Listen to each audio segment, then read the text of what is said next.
Now we're going to get into the picture association part of the Nice. discussion. So I'm going to hold these up, and this is your logo to your wonderful place of culinary delight, Yep. Fat Lamb. How did you come up with being one not in the culinary arts? What does Fat Lamb mean? I mean, I know what a fat lamb is. It's not a skinny sheep, you know. Yeah, exactly. No, the Fat Lamb, well, it just stuck. It was one of the names we were coming up with in our head, and it just stuck. But I got a better thing. Okay, good. Go for it. The servers kind of tell people sometimes, which is totally made up, but it's great, is they said, my grandma used to call me Little Fat Lamb when I was a kid. And I'm like, that is the best thing. I wish she would have, you know. But no, it just, it was one of the names that stuck. And it was probably the third name we picked, and it just kind of stuck. Really?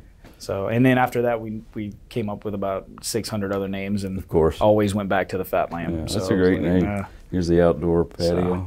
So, yeah, it's a tiny little patio over there on Grinstead. So here's the bar area, I believe. Yep. Here's the dining room. Yeah, nice and cozy. Yeah. Yeah. Now this is one of the charity functions, I think. Yeah, that was for Coast Children's Hospital. It was a fundraiser. And yeah, I think we raised over $100,000 on a Sunday afternoon. So, really? And it was about 10 or 15 restaurants there. So these are wooden cufflinks. Yes. I got to get a pair of these. They were given to me by a friend of mine, and he has those made. And that's awesome. He brought them to me. He was like, "These are great." And I was like, "Yeah, these are." You got to have those.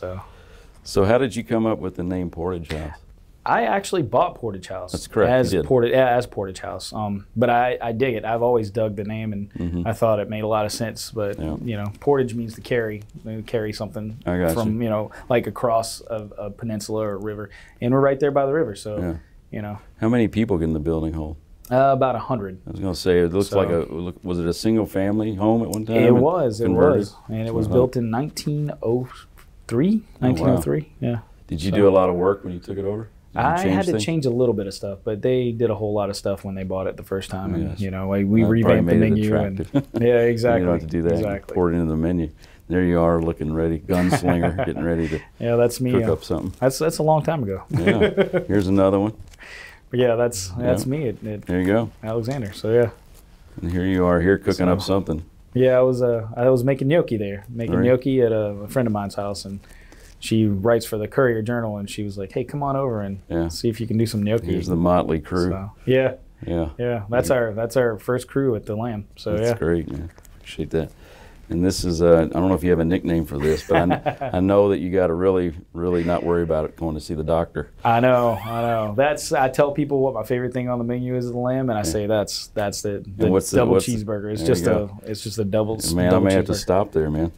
On the way home. The scallops, I think? Yeah, we do a lot of seafood on the menu. Yeah. So you've got so many great mouth-watering pictures of food that I did what I could there. So this is you on Chopped. I think there's some stills from the TV screen. Yeah. Chopped was a wonderful experience. Yeah, so you've won it, and I think Joshua Moore's won it. Josh Moore, yeah. Josh Moore's and Noam Billitzer. He is he moved out of town. He was at Proof, but he moved out of town, and he's back. He's the chef at Red Hog. So, well, you know, people that are going to 3 Chopped champions here. People that are going to watch this, you know, may aspire or have ambitions to get to that level. What was that experience like?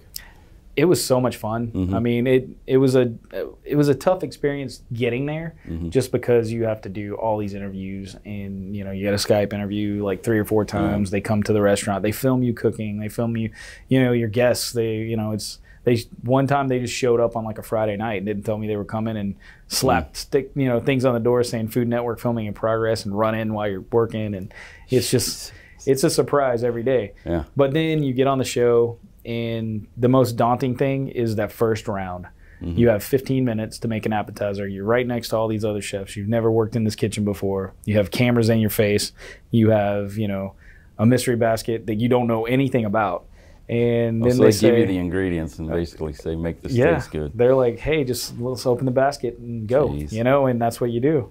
Wow. And so that first round is super tough. The second round is a little bit more, everyone's a little more comfortable, and people kind of settle in. And but now, what compelled you to open up? Is it Alex and Andy? Alexander. Yeah, it's actually a bar in Copper and Kings Distillery. It's on the 3rd floor, and you know, Joe Heron just approached me, and he's like, he's a regular at the Lamb. He loves our double cheeseburger. That's Joe. And he said, we got this restaurant space, and we'd like you to maybe consider doing some food with us. And I was like, absolutely, you know, I'll look at it and we'll talk. And next thing you know, boom, I'm a partner with Joe over there, and we're doing our thing. So well, cool, man. Yeah. Here you are whipping up something looks like a pizza. Yeah. Actually, I was making pasta. In that okay. Yeah, I was making pasta. Very cool. So. And then this is the event where we actually met. Chef Hollingsworth? Chef Tim Hollingsworth, in California, in L.A., at Odium. So I pulled this off of your Facebook page, Glenn Dancing. You want to read the quote, or should I do it for you?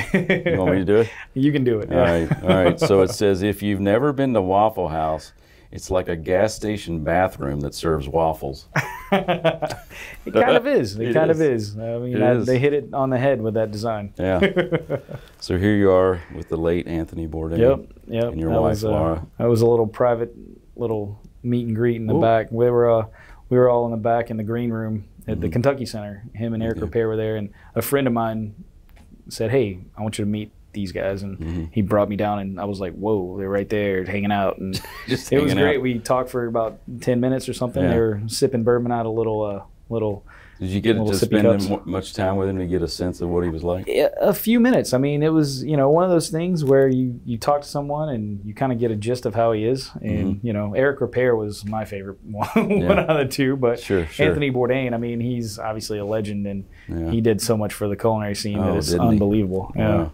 So. And speaking of another chef that's no longer with us. Speaking someone who's done stuff for the culinary scene. I mean, Dean, you know. Dino, man. So. There was a guy, we had him on years ago. Yeah. We had to bleep out a few things. Of course. Chef Dino, I'm sure you're laughing wherever you are. But he was one of those guys you could see he was just everywhere. He was everywhere. Yep. He was. I was saying earlier, he's kind of the godfather of the culinary scene in Louisville. Like he helped everyone kind of get it all together. Sure. So, yeah. I'm going to give your wife props here. I'm going to go through the selfies here. As she deserves. Yes. Behind every good man's a great woman, or something like that. There you go. You guys get around. You have some fun. Yeah. Is this Forecastle? It is. Yeah. We were volunteers that year at Forecastle, and you're off somewhere. Definitely being a tourist, but. That is. You're at Tulum? In Tulum, that's Mexico, yeah. There you go, very cool. Yeah, we went to a wedding. Sweet, I get the little one's props here. Oh yeah, that's my little Lucy. And then and that's me and Davis, my son. Okay. We were in Virginia, and there we were at Lambstock. So and is that a festival for food? Or it's kind of a thing, Woodstock? You know, Lambstock. It is. It's like it's like Woodstock, but it's at a lamb farm in Virginia, and they do it every 2 years now. And you camp out and you cook food with a bunch of other chefs from the southeast, and it's a it's a chef only kind of event. Oh, okay. You know, so it's all families. Chefs and chef with their kids or whatever, and you bring what you're cooking, or you. So is it kind of like to learn and pick up some knowledge maybe that you don't have? It's a little bit of that. It's also a little bit of just networking and seeing friends that you haven't seen in a while. You know, so it's kind of cool. I like this picture. The family a few years ago. That's actually before the Lamb was even open. We had the opening soon sign on the door. There you go. Here they are. Yeah. Head chefs in waiting. They were making gnocchi in that picture. Yeah. Tell the audience what gnocchi is, just in case. Gnocchi is a little ricotta. We make ricotta gnocchi. So it's ricotta and Parmesan and a little flour and rolled into a dumpling. And so it's like a little dumpling of cheese. And you poach them off and you toss them with sauce. And it's kind of a pasta. Nice. So and here's the kiddos at the zoo, I believe. Yep, with my nieces. Yeah. Here's a great family photo. Looks like a fall one. Yep. Yeah, well, I appreciate you sharing those with us. Good stuff. And then I didn't want to be remiss, but you had a resolution with the Kentucky legislature for winning Chopped. Yep. And I wanted to share that with the audience. I got McGarvey, Senator McGarvey, I think hooked it up. He's a good buddy. He is a good guy. He's a good guy. Thanks for sharing those. Yeah.